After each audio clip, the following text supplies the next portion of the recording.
जयतु संस्कृतम। पहले हमने आपको ये पाठ पढ़ाया था। कौन सा पाठ पढ़ाया था? इसमें मातुवाज्ञा गरीषि, ठीक है, जो महाकवि कालिदास के द्वारा रचित है, जो कहाँ से लिया गया? रघुवंश महाकाव्य से लिया गया। जो रघुवंश महाकाव्य है वो 19 सर्गों में निबद्ध है। 19 सर्गों में से जो पहला सर्ग है मनु और दिलीप के द्वारा उनकी जो राज्य चलाने की नीति है उसका वर्णन इसमें किया गया है। और क्या है कि और इसमें बताया गया कि जो रघुवंश है, ठीक है, उसमें रघुवंशी राजाओं की यादें रहती कि वो किस तरीके से अपने शासनकाल को चलाते हैं। तो उसी के ये प्रश्नोत्तर बताए गए। तो इसमें पहला है, इसकी हमने पाठ पहले पढ़ा दिया, अब ये आपको उसके प्रश्नोत्तर बता रहे, तो अच्छे से ध्यान से सुनना है। इसमें पहला प्रश्न है, केसाम अन्वयः कालिदासेन विविक्षितः। किसके वंश के विषय में कालिदास ने वर्णन किया है? तो किसके किया? रघुवण्यम, रघुवंश के विषय में किया है। रघुवंशिनः अन्ते केन तनु त्यज्यन्ति। रघुवंश में जो राजा हुए उनने अपने शरीर का त्याग कैसे किया? तो योगेन, काय के द्वारा?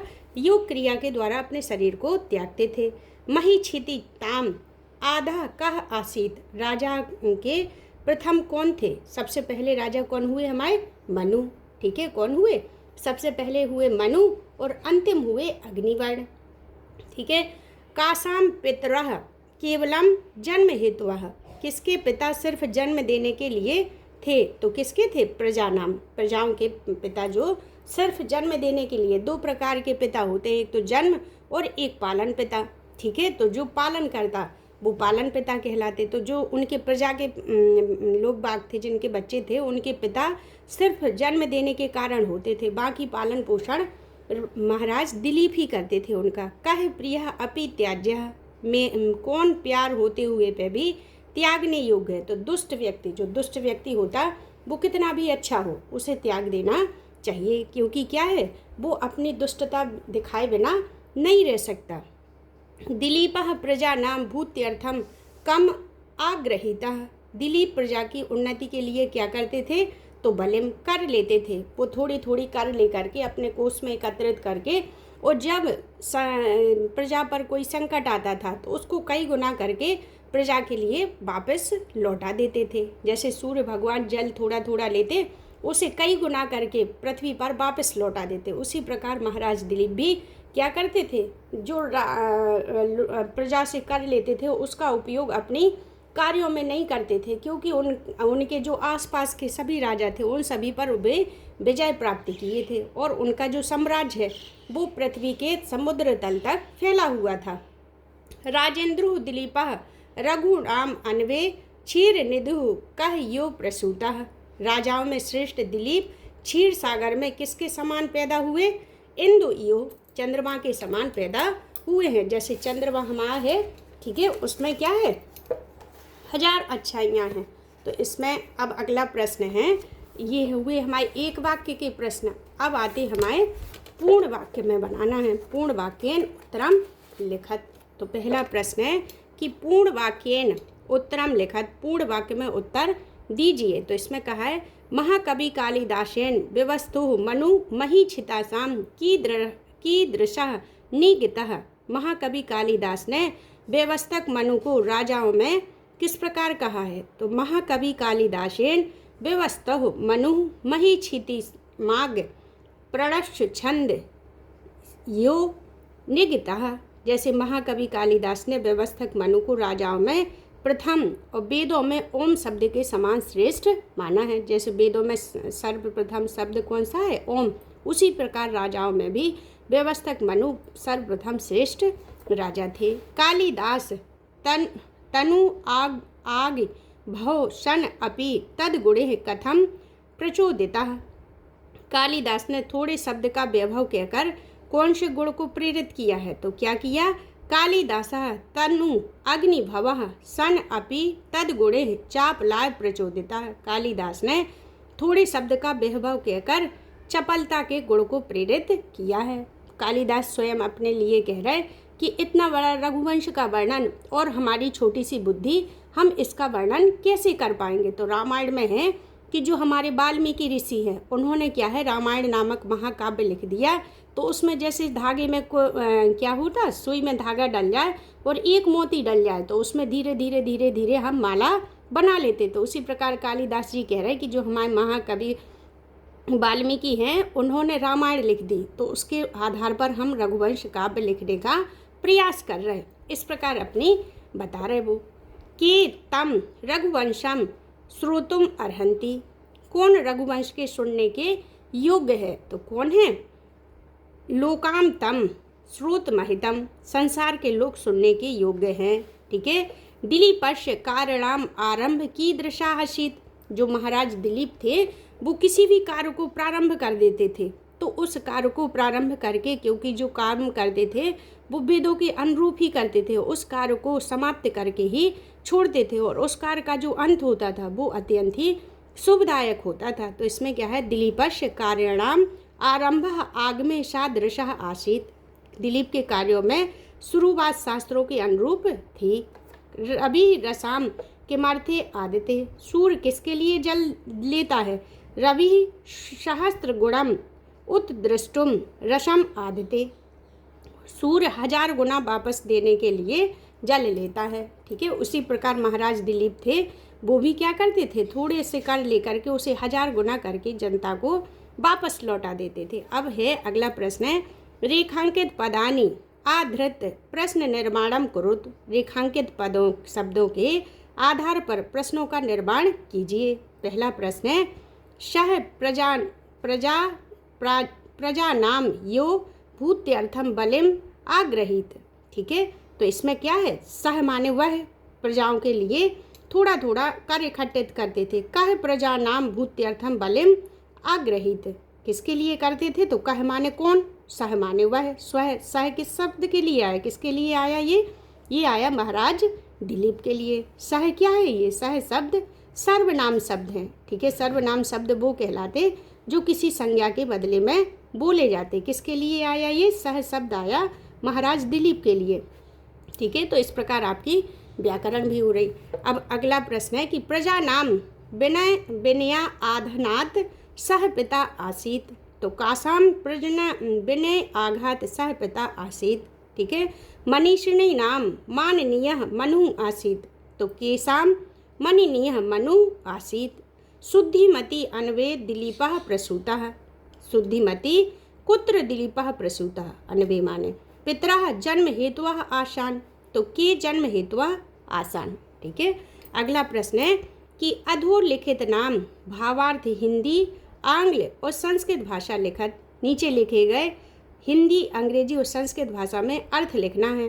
तो सबसे पहला प्रश्न है कि प्रजा नाम यो, इस प्रकार आपको संस्कृत पढ़ना सीखना है, तभी आपको अर्थ समझ में आएगा और अच्छी लगेगी। जितना संस्कृत पढ़ोगे उतना ही अच्छा आपको लगेगा। ठीक है। तो देखो कैसे पढ़ना है आपको। इसमें लिखा प्रजा नाम यो भूत्यर्थम सा ताभ्यो बलिम आग्रहित।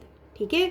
वे राजा दिलीप प्रजा की उन्नति के लिए ही कर लेते थे, तो इसका वर्णन करना है। तो राजा दिलीप अपनी प्रजा से थोड़ा सा ही कर लेते थे और वे कर अपने संचित धन को ही प्रजा की भलाई में लगा देते थे और अपने किसी निजी स्वार्थ में उस धन का उपयोग नहीं करते थे। ठीक है। हमने बताया जैसे सूर्य भगवान जल थोड़ा थोड़ा लेते और उसे 1000 गुना करके जनता को वापस लौटा देते, उसी प्रकार महाराज दिलीप जनता से थोड़ा कर लेते थे और उसे कई गुना करके जनता को ही वापस लौटा देते थे।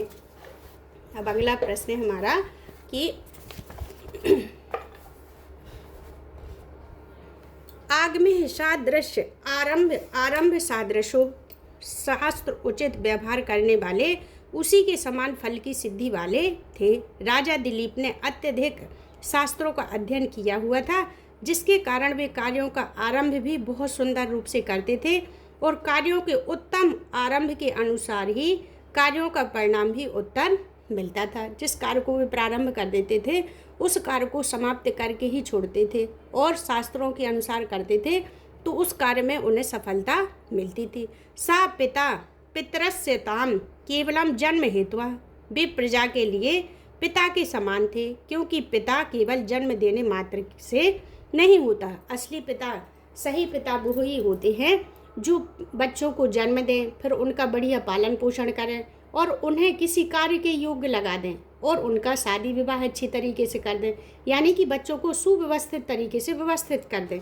वो ही पिता कहलाते हैं, सिर्फ जन्म देने वाले पिता नहीं कहलाते। तो क्या है कि वास्तव में पिता अपनी संतान का पालन पोषण, रक्षण, शिक्षण सब कुछ करता है, तभी वह पिता कहलाने का अधिकारी है। यानी संपूर्ण दायित्व अपने बच्चों के प्रति करें तो वो ही पिता कहलाते हैं। और सारे कार्य राजा दिलीप अपने प्रजा के लिए कर रहे थे, अतः वही उनके सच्चे अर्थों में पिता कहलाने के अधिकारी थे। उनके अपने माता पिता तो केवल उन्हें जन्म देने मात्र के कारण होते थे। जो प्रजा में थे वो क्या जन्म दे दिया, बाकी पालन पोषण, उनका शिक्षण, उन्हें व्यवस्थित तरीके से करना, ये सारा कार्य राजा दिलीप ही करते थे। अगला प्रश्न है, अन्य सतान गुरबी सास यो पुरी मेव। दूसरे द्वारा न शासित पृथ्वी पर एक नगर के समान शासन किया। किसने? महाराज दिलीप ने। ठीक है, उनके समान कोई प्रतापी राजा नहीं हुआ। जैसे रघुवंश में राजा हुए वैसे किसी में नहीं हुआ। और जब कोई अच्छा कार्य करते तो कहते भैया इनका कार्य तो रघुवंशी राजाओं के समान चल रहा। ठीक है, राजा दिलीप चारों ओर से समुद्र से घिरी हुई संपूर्ण पृथ्वी पर अकेले बिना किसी परिश्रम के शासन करते थे।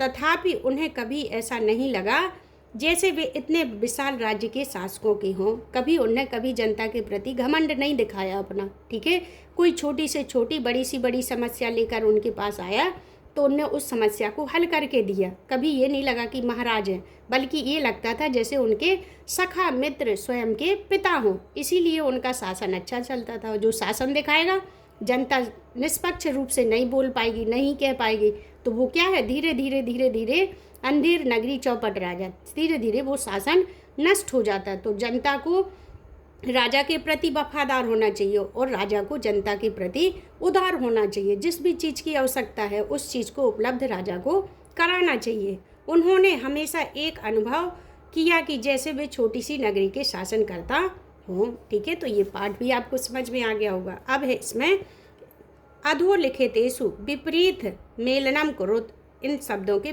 हमें विलोम शब्द लिखना है। जैसे ये वन लिखा तो वार्धक्य माने बुढ़ापा। ठीक है, त्याज्य माने त्यागना और ग्रहण माने ग्रह माने ग्रहण करना, छता अछता। ठीक है, मौनम चपलताम, मौन माने मौन और चपलता ज़्यादा बोलना। शासक शासनम न अक्रोध, शासक माने जो शासन करता, शासनम न अक्रोध जो शासन नहीं करता। ठीक है, अब आता अगला प्रश्न है, अधोलिखितेषु प्रकृति प्रत्यय विभागः क्रियताम्। निम्नलिखित शब्दों के प्रकृति प्रत्यय करना है आपको। तो इसमें पहला शब्द है आगत्य, आ उपसर्ग, गम धातु और लिप प्रत्यय। जिसमें उपसर्ग शब्द लगा हो उसमें अपना लिप प्रत्यय होता है। जैसे उत्तृष्टुम, उत और सृज धातु और तुमुन प्रत्यय। इसमें तुम शेष रहता है, क्या लेता, दृष्टुम, तुम रहता तो तुमुन सबसे सरल प्रत्यय है। सम्मता, सम उपसर्ग, मनु मन धातु और कित प्रत्यय। त्याज्य, त्यज धातु और यत प्रत्यय। ठीक है, शिष्टा, शिष धातु और कित प्रत्यय। अब इनके हमें संधि विच्छेद करना है। तो पहला है तनु अग्नि भावो अपि, तो तनु वाक विभुवः अपि। योग अंते, योगेन अंते, योग के द्वारा ही रघुवंशी राजा अपना शरीर त्यागते थे। ताभ्य बलिम, ताभ्यो बलिम। ठीक है, शासक यो पुरी यो, शासक एक पुरीम यो। ठीक है, शासक शासक एक पुरीम यो। तो ये आपके संधि विच्छेद हो गए। हमारा उद्देश्य है कि आपको कहीं ना भटकना पड़े, हम आपको सारा पाठ यहीं उपलब्ध करा दें। ठीक है, तो अगला प्रश्न है हमारा कि अधोलिखितेषु द्वयस्य अन्वयम् करत। द्वय के अन्वय करना है। नीचे दिए गए दोनों श्लोकों का अन्वय कीजिए। तो इनका अन्वय करना है। अन्वय यानी इनको सरल तरीके में लिखना है। अब अगला प्रश्न है अधोलिखितेषु विशेषण विशेष्यो मेलनम कुरुत। विशेषण विशेष क्या कहलाते? विशेषण और विशेष। विशेषण वो कहलाते जो किसी चीज़ की विशेषता बताएं और विशेष हो गए। ठीक है, अब है इसमें जैसे माननीय, माननीय कौन है? मनु। ठीक है, राजेंद्रु, राजेंद्रु कौन है? राजेंद्रु। राजेंद्रु हैं अपने, इसमें लिखा है राजेंद्रु, राजेंद्रु हैं अपने राजा कौन थे? दिलीप। ठीक है। जन्म हेतुआ कौन थे? हमारे पितरः। ठीक है। उरक्षता मतलब जब कोई हमें सांप काट ले तो उसके समान हमें उस उंगली को त्याग देना चाहिए, तस्य मनुः। ठीक है। ये हो गया आपका। अब अगला प्रश्न है कि योग्यता विस्तारम से आप पाठ पढ़ना सीख जाएंगे। देखो इसमें है कि रघुवंशम महाकवि कालिदासस्य रचनासु महाकाव्येन गणते। जो रघुवंश है वो महाकवि कालिदास के द्वारा रचित महाकाव्य में गणना आती है, महाकाव्य में इनको गिना जाता है। साहित्य दर्पणे महाकाव्यस्य लक्षणमिदं प्राप्ते सर्गबन्धो महाकाव्यम एतस्मिन् देवः उदात्त गुणयुक्तः उच्च कोटि कुल उत्पन्नो क्षत्रियो यो नायको भवेत्। इसके जो महाकाव्य है उसका लक्षण है कि यह सर्गों में निबद्ध होता है और इसमें उच्च गुण से युक्त होता है, और जो इसका नायक होता वो उच्च कुल में उत्पन्न होता, क्षत्रिय नायक होता है। तो ये सारे गुण इस महाकाव्य में हैं। एकस्मिन् वंशे समुत्पन्नः बहुवो राजनो अपि नायका भवितव्यम अर्हन्ति। एक वंश में अनेक राजा हुए, ये नहीं कि महाराज दिलीप, इनके जैसे 31 राजाओं का वर्णन है, 31 राजा तक हुए हैं। रासेषु श्रृंगारो वीर शांतो व रसः प्रधानेन शेष रसः अंग रूपेण ता प्रयुक्त है। इसमें मुख्य रस श्रृंगार, वीर और शांत ये प्रधान रस हैं, अन्य रस इनके अंग के समान प्रयुक्त हुए हैं। चतुर्वर्ध पुरुषार्थम धर्म काम मोक्षार्थम लाभ महाकाव्यस्य फल रूपेण स्वीकृतः। इसमें क्या है? चतुर्थ जो धर्म अर्थ काम मोक्ष है इस महाकाव्य में फल रूप में दिखाई देते हैं। महाकाव्यस्य एकस्मिन् सर्गे एकस्यो छंदः प्रयोगः। जो महाकाव्य है उसमें एक छंद का प्रयोग किया गया है। सर्गान्ते छंदसि परिवर्तनम इति महाकाव्यस्य लक्षणम निर्दिष्टम। जो अगला सर्ग होता उसमें दूसरा छंद अपना प्रयुक्त होता है। एतत् सर्वे रघुवंश महाकाव्ये प्राप्ते। ऐसा हमें रघुवंश के संपूर्ण काव्य में प्राप्त होता है। अनेन महाकविनाम प्राकृतिः चित्रणम स्वाकीये महाकाव्ये मुक्त भावेन मूर्त रूपेण कृतम। जो महाकवि कालिदास हैं उन्होंने अपने काव्य में रघुवंश में और कुमार संभव में दोनों में प्रकृति का चित्रण मूर्ति रूप में किया है, बिल्कुल प्रत्यक्ष रूप में। अत्र आसूर्यात अग्निवर्णम यावत नृपणानाम ग्रह गुणाम त्याज्य दूषणानाम च उल्लेखो विगते। जो इसमें सूर्यवंशी राजा हुए अग्निवर्ण, उन्होंने सभी गुणों को ग्रहण किया और जो उनके दोष थे उनको त्यागने का इसमें उल्लेख बताया गया है। सीधे सी राजनीति में क्या करना चाहिए हमें, वो क्या नहीं करना चाहिए, ये सारी बातें इसमें उल्लेखित है। महाकाव्य मिदम एकोनविंशति सर्गेषु निबद्ध अस्ति। जो यह महाकाव्य है वो 19 सर्गों में निबद्ध है। एकोनविंशति जिसमें एक 20 में एक कम हो तो एकोनविंशति सर्गतेषु निबद्ध अस्ति, जिसमें 19 सर्गों में निबद्ध है। कालिदासस्य द्वे महाकाव्ये रघुवंश कुमार संभव। महाकवि कालिदास ने रघुवंश और कुमार संभव 2 महाकाव्य लिखे। इनका जो महाकाव्य है, प्रथम महाकाव्य है कुमार संभव और दूसरा है रघुवंशम। जो कुमार संभव में जो शिव पार्वती के द्वारा उत्पन्न कार्तिकेय ने ताड़कासुर का वध किया था उसमें ये प्रयुक्त किया गया, ये लिया गया शिवपुराण से, और रघुवंश लिया गया अपनी रामायण से। नाटक त्रयम मालविकाग्निमित्रम विक्रमोर्वशीयम और अभिज्ञान शकुंतलम। इन्होंने 3 नाटक लिखे, मालविकाग्निमित्रम और विक्रमोर्वशीयम और अभिज्ञान शकुंतलम। जो विक्रमोर्वशीयम है ये हमारा त्रिटक है और जो अभिज्ञान शकुंतलम है ये विश्व प्रसिद्ध नाटक है। ये हमारे भारत में नहीं संसार में सभी को लोकप्रिय है। खंड काव्येषु च मेघदूतम ऋतु संहारम विस्तृतानि। जो खंड काव्य है वो मेघदूत और ऋतु संहार इसमें बहुत अच्छे से बताए गए हैं। तो इस प्रकार हमने आपको ये पाठ बहुत अच्छे से पढ़ाने की कोशिश की है और हमें लग रहा कि आप सभी को ये बहुत अच्छे से समझ में आया होगा।